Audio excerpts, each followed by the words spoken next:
केवल गरुड़ भगवान ने, जो गरुड़ है पक्षीराज गरुड़, विनीता के पुत्र, कश्यप के पुत्र गरुड़, उन्होंने क्या किया?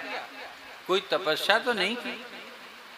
उन्होंने केवल एक कर्म किया कि ना लोलेन कर्मणा, केवल अपने जीव में लालच का परित्याग कर दिया, लोभ और लालच का परित्याग कर दिया, तो भगवान उन्हें तत्काल मिल गए।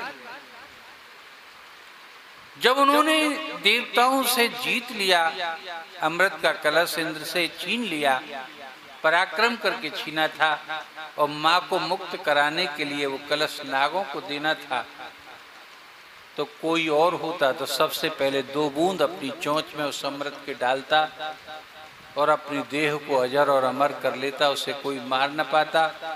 फिर उस कलश को ले जा करके नागों को देता और अपनी माँ को मुक्त कराता। लेकिन उन्होंने क्या किया था? कल कथा आपने बड़े ध्यान से सुनी थी कि उन्होंने उसमें चोंच नहीं बोरी, उसमें उन्होंने चोंच नहीं बोरी, कोई लालच नहीं दिखाया अमृत पीने का, और उसे चोंच से पकड़ा भी नहीं, जीत करके पंजों से पकड़ा, लबालब भरा हुआ था कंठ तक अमृत से। उनके अगर मैं चोंच से पकड़ता हूं, मैंने ठीक है कि मां को लाने के लिए इस अमृत को जीता है, स्वयं पीने के लिए तो नहीं जीता। मैं ऐसा गलत कार्य कैसे करूं? मैं इसका भी पात्र नहीं हूं कि मैं अमृत को पीऊं। इसलिए पंजों से पकड़ा फिर कि मेरे बूंद में अनावश्यक ये बूंदें चली जाएंगी अमृत की। और जैसे उसे ले जाने लगे तो रास्ते में भगवान उनके लालच विहीन मन को देख करके प्रकट हो गए। चतुर्भुज रूपधारी मेरे गोविंद श्री हरि।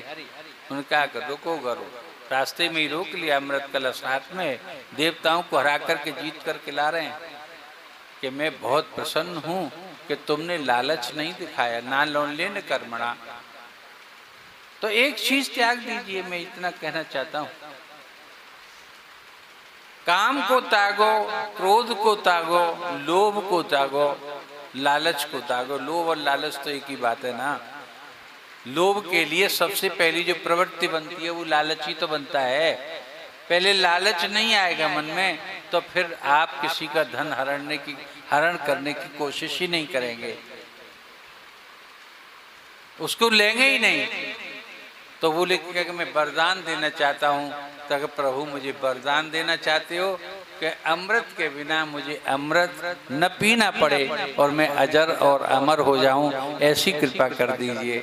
गरुड़ ने कहा तो भगवान ने तथास्तु कह दिया। बोलिए वृंदावन बिहारी लाल की जय। कि अजरस्य अमरस्य अमृतेन बिना हम चिरंजीवी भवन, मैं चिरंजीवी होऊं, चिरंजीव भव हो जाऊं। तो कहने का तात्पर्य भगवान ने वो दे दिया। तो एक कुछ त्याग करोगे। द्रौपदी का जो भगवान ने चीर साधना की, चीर रूप धारण करके द्रौपदी की लाज बचाई, द्रौपदी का कुछ नहीं बिखरा, बात रफे दफे हुई, क्षमा भी मांगी। फिर धृतराष्ट्र ने ऊपरी मन से सभा विसर्जित हो गई, द्रौपदी अपने कक्ष में चली गई, लेकिन उसकी लाज बच गई। कुंती इत्यादि सब वहीं तो थी। गांधारी बहुत क्रोधित हुई धृतराष्ट्र पर। कुंती तो हुई जितनी हुई, कुंती की मानता कौन था, लेकिन गांधारी ने शकुनी को भी, अपने भाई को भी बहुत डांटा और फटकारा, और अपने पति को भी डांटा और फटकारा। और यहाँ तक कि भीष्म तक पर वो चढ़ के बैठ गई कि तुमको ये लाज नहीं आती कि इस प्रकार के कर्म इस परिवार और खानदान में नहीं हुए, वो कर्म आप इस परिवार और इज्जतदार खानदान में कर रहे हैं। तात्पर्य हुआ कि बात जो कि तुम्हें हुई कुछ समय की बात थी, पुरानी प्राचीन घटनाएं। आखिर ब्याह करके विवाहिता होकर के द्रौपदी आई तो वहीं थी, और बहुत समय तक वो रही भी थी यहाँ पर पुत्र वधू के रूप में। रानी एक महारानी होती है, ठीक है कि गांधारी उस समय महारानी थी, धृतराष्ट्र उसके राजा थे, लेकिन वो भी तो एक पांडवों की सबसे बड़े पुत्र अर्थात युधिष्ठिर की पुत्र वधू थी। उसका भी तो रानी के बराबरी, साम्राज्ञी के बराबरी उसका स्थान था। एक इतिहास आता है बड़ा सुंदर। उस इतिहास को यहाँ मैं इस प्रसंग में सुनाना चाहूँगा आपके लिए। आपको उसको सुनकर के ये कुछ लगेगा कि वास्तव में द्रौपदी का चरित्र क्या है, द्रौपदी कैसी है और क्यों प्रभु उस पर इतना प्रेम करते हैं कि उसकी रक्षा के लिए बारंबार दौड़े चले जाते हैं। बोलिए वृंदावन बिहारी लाल की जय। 100 वर्ष बाद एक सूर्य ग्रहण पड़ा था और सूर्य ग्रहण पड़ने के कारण खग्रास सूर्य ग्रहण था, अंधकार छा गया था, चारों ओर प्रलय सी दिखाई देने लगी थी, सूर्य पूरी तरह से ढक गए थे। जब हस्तिनापुर गंगा के तट पर आज भी बसा हुआ है, पहले भी बसा हुआ था, उस समय राजाओं की तरफ से धृतराष्ट्र और पांडवों के जो बड़े बड़े शांतनु इत्यादि राजा हुए थे, उनकी ओर से वह बड़े सुंदर सुंदर घाट बना दिए गए थे। गहरी नदी थी गंगा, आदरणीय भक्तों, लबालब जल बह रहा था, तेजी के साथ प्रभावमान गति से चल रही थी। ग्रहण पूर्ण होकर के चुका है, सूर्यदेव निकले हैं।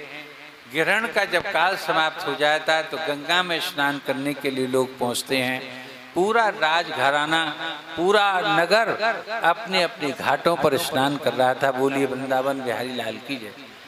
जो सामान्य जनता थी वो एक तरफ स्नान कर रही थी, जो अन्य बड़े बड़े थे वो ब्राह्मण लोग, आचार्य लोग, तपस्वी लोग, वो अपने घाटों पर स्नान कर रहे थे। सुचारू व्यवस्था थी। राजघराने के अलग घाट थे, स्त्रियों के घाट अलग थे कि जहाँ स्त्रियां, सामान्य स्त्रियां कहाँ स्नान करेंगी, उनके भी पक्के घाट बने हुए े। राजघराने की स्त्रियों के और सुंदर घाट बने थे। वहाँ पर ये सब स्त्रियां, कुंती है, गांधारी है और भी 100 कौरवों की धर्मपत्नियां हैं, वे सब स्नान करने के लिए आई हैं। सारा जन समुदाय उस यमुना में, गहरी यमुना गंगा में उतर गया, स्नान करने लगा। पानी में हिलोरें बढ़ गई, जन समुदाय डुबकी लगाता है तो पानी उथल पुथल करने लगा। नीचे दुर्वासा ऋषि, आदरणीय भक्तों, तपस्या कर रहे थे जल में डूब करके। अद्भुत इतिहास है वो। इतिहास है, मैंने एक व्रत ले रखा है कि श्रीमद् भागवत कथा में मैं अपनी और इधर उधर की कपोल कल्पित कहानियां नहीं कहूँगा, केवल कहूँगा तो श्रीमद् भागवत कथा से संबंधित, भगवान की लीला कथाओं से संबंधित इतिहास ही कहूँगा। बोलिए वृंदावन बिहारी लाल की जय। कथा का मंच है तो कथा ही उसके लिए आवश्यक है, न कि व्यक्तिगत इधर उधर की माँ बहन की बेटियों की कहानी सुनाई जाए, गृहस्थ की कहानी सुनाई जाए और समय व्यतीत किया जाए और काटा जाए। जब यमुना में, तो वो कुछ ही महात्मा ऐसे हैं संसार में कि जिनको जल में डूब करके तपस्या करने की महारत हासिल है, कि जो जल में डूब करके तप कर लेते हैं। उनमें एक च्यवन ऋषि भी हैं, उनमें एक वशिष्ठ ऋषि भी हैं। ये योग के आधार पर अपनी सांस रोक लेते हैं और भीतर जल में डूब करके महीनों महीनों, वर्षों वर्षों तक तप कर। दुर्वासा आए थे किन्हीं कारण से घूमने के लिए, तभी उन्हें लगा कि ये तो बड़ी सुंदर कलकल नाद करती हुई या गंगा बह रही हैं, जल भी बहुत गहरा है, इसलिए भीतर जाकर के आराम से बैठ गए।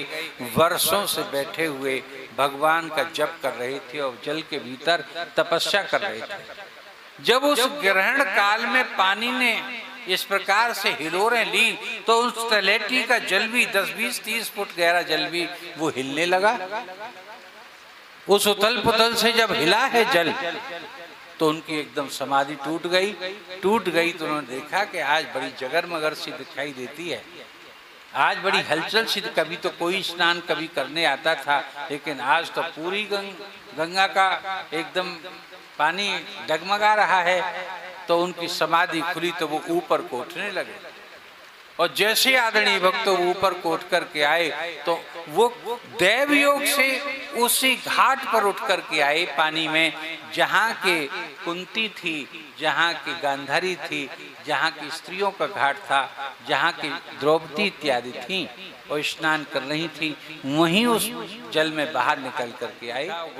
तो तुरंत कुंती ने हाथ जोड़ कर प्रणाम किया कि गुरुदेव आपको बारंबार प्रणाम है, आप कैसे, आइए मैं आपके चरण छू सकूं। कुंती एकदम साष्टांग दंडवत प्रणाम करके लेट गई। वहीं पर घाट पर स्नान करके चुकी थी, वस्त्र बदले हुए थे उनके। सबने प्रणाम किया, गांधारी ने प्रणाम किया, समस्त स्त्रियों ने प्रणाम किया।